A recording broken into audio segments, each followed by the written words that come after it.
What if I told you that Earth is a prison planet? You'd probably ask, how did we get stuck here and why? So in 1947, Boswell did an interview with an extraterrestrial named Errol. The interviewer's name was Matilda O'Donnell. Errol told Matilda that when our soul leaves the human body, it's hypnotized, zapped, and detected by a screen, and then commanded to go back to Earth through the light, the tunnel. They also said that heaven, hell, and the afterlife are part of the hypnotic mechanism that make the whole thing work. And after the soul is hypnotized and shocked and erased the memory of the life that they just lived, it's immediately commanded to go back to Earth and inhabit a new body. Each of them is told that they're on a secret mission on Earth, but the purpose is to be imprisoned, really. There are also some souls classified as undesirables, like criminals, perverts, killers with such a vicious history that they are deemed unwilling and undesirable. Then there's the untouchables, and this is what's really cool. The untouchables are said to be a variety of political prisoners considered non-compliant, free thinkers, or revolutionaries who make trouble for the government or various planets of the old empire. Souls with a military background against the old empire are flagged and included as well, and different types of untouchables, and get this, they're artists, musicians, actors, performers, and Earth has more of these artists than any other planet. Untouchables also include intellectuals, geniuses, inventors. So I want to know what you guys think about all of this. What if Earth isn't a paradise at all, but a cosmic prison? This is the prison planet theory, the idea that humanity is not here by accident, but by design. Some versions claim Earth was chosen as a penal colony, a place where advanced civilizations exiled their unwanted, their criminals or their rebels. According to this view, our constant conflict, our tendency toward violence, even our struggle to live in harmony, may all be the inherited scars of being a society built from exiles. But the theory goes deeper than just history. It reaches into the soul. Many believe the prison isn't just physical, it's spiritual. That when we die, we don't escape. Instead, we're pulled into a reincarnation cycle, caught in what some call a soul trap. Ancient Gnostic writings spoke of archons, false rulers, who built a false reality to keep us locked away. In this interpretation, Earth becomes a kind of farm, harvesting energy from our emotions, our suffering, and even our belief in a false afterlife. Others connect the idea to modern concepts, like the simulation theory, suggesting that what we see as laws of nature, or systems of control, like governments and religions, are actually the bars of the prison itself. If that's true, then everything from money to media could be tools to keep us distracted, never questioning who holds the keys. So the big question is this: are we truly free beings exploring the cosmos in physical form, or are we prisoners, cut off from the higher dimensions, unaware of the walls around us? And if Earth really is a prison, then who built it? And why are they so afraid of us leaving? Be sure to like, comment, and repost this video before it disappears forever. Follow us for more cinematic stories.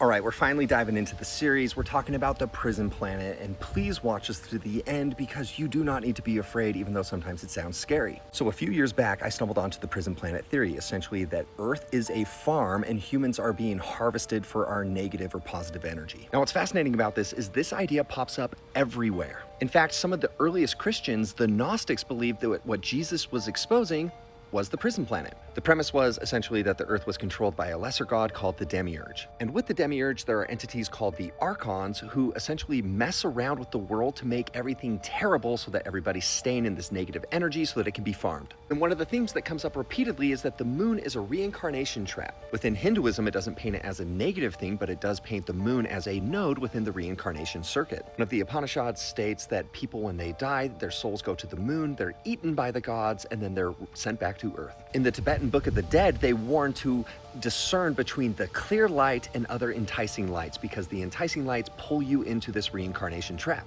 What's fascinating is this theme came up in the CIA's Stargate program. Ingo Swann, who was a pioneer within the remote viewing industry, also talks about hidden structures on the moon. Courtney Brown, who is a remote viewer from Farsight, says that the moon is a soul trap.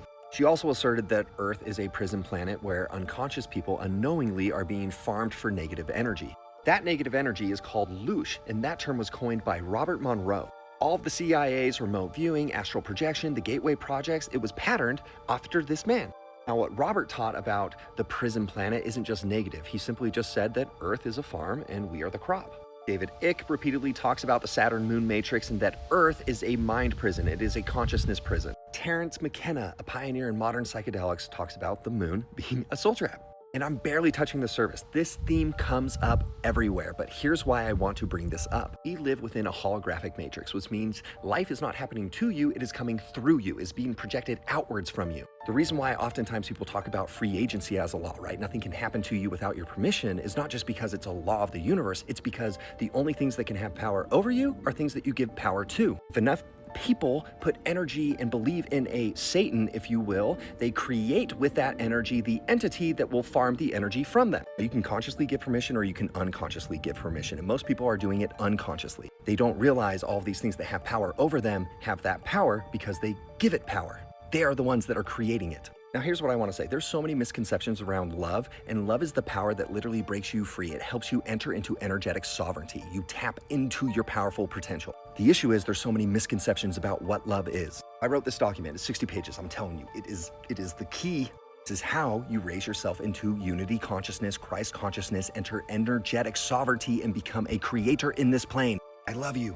Scientists have just proposed a theory called the prison planet. If this theory turns out to be true, it's going to change everything. It would mean we are all trapped here on Earth and that reincarnation is real. Scientists believe we keep coming back to Earth because there are astral beings that are harvesting our energy. So the question you're asking now is, who is trapping us here? It's these reptilian beings that you always hear about, but here is the actual logic behind it. In so many different religions and traditions that would have had no access to each other, all talk about these serpent-like beings. In Jainism and Hinduism, they have the Nagas. The Aztecs talked about a serpent-like god they called Quetzalcoatl. African shamans talk about the Chitari. The Hopi Indians in North America had the Shati, which translates to snake brothers. Chinese, Japanese, and Korean legends all talk about the Kappa and Gnostic texts, but the Gnostics is where it gets even crazier. They believe in the Archons, who are parasitic entities that feed off us. Why are there so many traditions and religions speaking about a similar type of people? But here's the scariest part of it all. These scientists say that they have been involved from the foundations of human history in manipulating us and creating this soul trap to harvest our energy. So what energy are they harvesting? The low vibrational energy, stress, fear,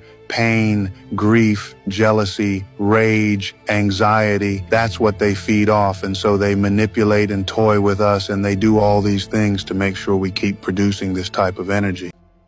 Isn't it true that if people accepted the idea that aliens created or engineered the human species, that it would shake the very foundation and challenge the control that religion and religious structures play in our life? The answer is yes and no. Religious traditions, yes. Spirituality, if you use that as a word for religion, no. Because the fact that you're a spiritual essence that's in a body, that when your body dies, the spiritual essence doesn't go away, is completely irrelevant to the fact that there are other sentient beings, intelligent sentient beings on other planets that also are spiritual essences that are embodying their bodies. This is one of the reasons why governments also don't want people to really know the truth, because they know this is going to dramatically cause an upheaval. By the way, there are, and it's been referenced on major news networks and so forth, government studies that have been conducted over the decades, and they're done routinely. And the study is, what would happen to societies if an alien went on TV and said, "Hi, I'm Zotar from the planet Murtok. Glad to meet you all. And we've been around for a long time. And by the way, Yahweh in the book of the Bible, well, that was my ancestors, and so forth and so on. If people saw a real extraterrestrial and said, this is my spacecraft, let me show you what it can do. A lot of people are very hopeful. I wasn't one of them per se, but this idea that we were on the edge of some disclosure, that the government was going to start telling us things about extraterrestrials, and remember that? Well, the creepiest one It's that kept ended. going around was that they had brought together a bunch of pastors to talk to them about disclosure, because disclosure is going to disrupt the fabric of society so greatly. Right. And the question was, what were they going to tell them? And so what I have been hearing from people that supposedly know things about UFOs was that they were told that religion was created by aliens to keep people in line, and that humans are the product of accelerated evolution, and they needed some sort of an origin story that made sense with rules and morals and ethics and guidelines to follow and something to worship, because without that, people are lost. And so that these aliens have created that. Apparently, there was a plan in the White House. There was a plan for the government to come out and say, A, there is no God, and B, we were engineered by aliens. There is a group of people, I have been told, who are in high level. They're not actually in government. They're like advisors to the government. And they see it as they believe these are like the old gods. They believe that that's who these entities are. And so I do believe they're going to announce at some point that the non-human entities are here. The Bible is not true, that the whole Jesus is a myth, and that these things are the old gods, and that they're the ones who have created all life. Jeez. And that could it's you pushed imagine by if this they did group that? of people who are they are believers in this, but they are the foremost ones who are advising on this alien stuff. And that's what this whole disclosure thing. And by the way, it's not a coincidence that Steven Spielberg has a movie called Disclosure. I don't think many people know this, but all religions are telling us the truth about historical events that happened on Earth. Let me show you. Ancient people labeled people from the stars that they came into contact with as gods because they had powers beyond any human on Earth. But think about it.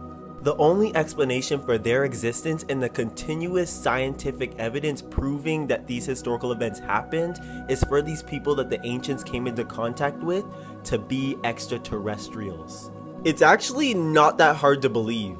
Jesus was here showing us how we could ascend and gain godlike consciousness. And in scriptures, he continuously says, I am not from this world. He also talks about God being within you and not a person. The Greek gods were from the stars, some half human and half god. The Egyptian deities were said to be from the stars as well, some linked to other parts of the universe and living there instead. And Hindu deities are labeled to have come from the sky and incarnate in human bodies when humans need help, just like Jesus did. Every one of these mythologies and religions talks about a war between the gods. One side wants control over humans and the other wants to liberate humans. All mythologies have this. Same story, different name. Even the Garden of Eden is said to be where they housed the newly created humans. Have you ever noticed the godly figure in that story did not want humans eating from the tree of knowledge, which would free them? It's like this being wanted them to remain animalistic. But then the serpent came to prompt them to eat from this tree of knowledge, which allowed them to gain the knowledge that the gods had. This made God mad. Why would God not want us to eat from the tree of knowledge and then cast us out? Sounds like this godly figure was trying to hold us back. In the story of the Tower of Babel, why would God get mad at humans for being unified and gaining knowledge and wisdom that the gods had? He then forced everyone to divide. But isn't God loving? See, the common thing between all these stories is that some want humans to become like the gods and some don't. I think we need to reanalyze the whole word God. Cause these people we're talking about weren't gods. They were just like us, way more advanced than us. This would explain the multiple ancient reports of reptile people, big black-eyed beings, magical people coming from the sky. Religion is just humans' way of explaining Earth's mysterious history from one perspective. In a way, this keeps us from seeing the truth and becoming like these higher beings, or like the gods. God is real, but God is the divine consciousness of the universe, not one being. And like Jesus said, God is within us. You are God. A lot of people are not going to believe this because a lot of people need something to believe in. But one of the reasons why those pastors was called to have that meeting to be debriefed on what was inside of the UFO files before they were dropped is because of what was exposed inside of the files. Now, I know that a lot of people have been talking about the photos that was in the files, but a lot of people are not talking about the information that was in the files. In so many words, they were pretty much saying that the Anunnaki is real. Not only are they real, they created mankind. In addition to that, they created religion. They are the people who gave us the 10 Commandments. They are the people who created this whole story about Noah's Ark, right? So when you think about it, once people congregations or pastors congregations get whiff of this information and start figuring this thing out and putting two and two together, right, they are going to go crazy. It is going to put them in a place where they are just hysterical, right? So with that being said, I believe that the meeting was so that they could get ahead of this because all hell is possibly going to break loose after this information is released. Let me just say this, right? A lot of people are not going to believe this information because we have been lied to for so long. And I feel like that's exactly where they want us to be. That's exactly the position they want us to be in. Because here's the thing, right? There is something called universal law. They have to tell us. Not only that, I believe that we are coming to an end of a timeline and we are moving and shifting to the beginning of a whole new timeline. And in order for that to happen, things have to be reset. And in order for things to be reset, a lot of things have to end. A lot of things have to be dismantled. And that is what we are seeing, y'all. I'm going to end this video. Like I said before, it is document 14, page 6. If you have not read it, please go and do the research for yourself so you won't think that I'm just crazy. A lot of people are not going to believe this because a lot of people need something to believe in. But one of the reasons why those pastors was called to have that meeting to be debriefed on what was inside of the UFO files before they were dropped is because of what was exposed inside of the files. Now, I know that a lot of people have been talking about the photos that was in the files, but a lot of people are not talking about the information that was in the files. In so many words, they were pretty much saying that the Anunnaki is real. Not only are they real, they created mankind. In addition to that, they created religion. They are the people who gave us the 10 Commandments. They are the people who created this whole story about Noah's Ark, right? So when you think about it, once people congregations or pastors congregations get whiff of this information and start figuring this thing out and putting two and two together, right, they are going to go crazy. It is going to put them in a place where they are just hysterical, right? So with that being said, I believe that the meeting was so that they could get ahead of this because all hell is possibly going to break loose after this information is released. Let me just say this, right? A lot of people are not going to believe this information because we have been lied to for so long. And I feel like that's exactly where they want us to be. That's exactly the position they want us to be in. Because here's the thing, right? There is something called universal law. They have to tell us. Not only that, I believe that we are coming to an end of a timeline and we are moving and shifting to the beginning of a whole new timeline. And in order for that to happen, things have to be reset. And in order for things to be reset, a lot of things have to end. A lot of things have to be dismantled. And that is what we are seeing, y'all. I'm going to end this video. Like I said before, it is document 14, page 6. If you have not read it, please go and do the research for yourself so you won't think that I'm just crazy.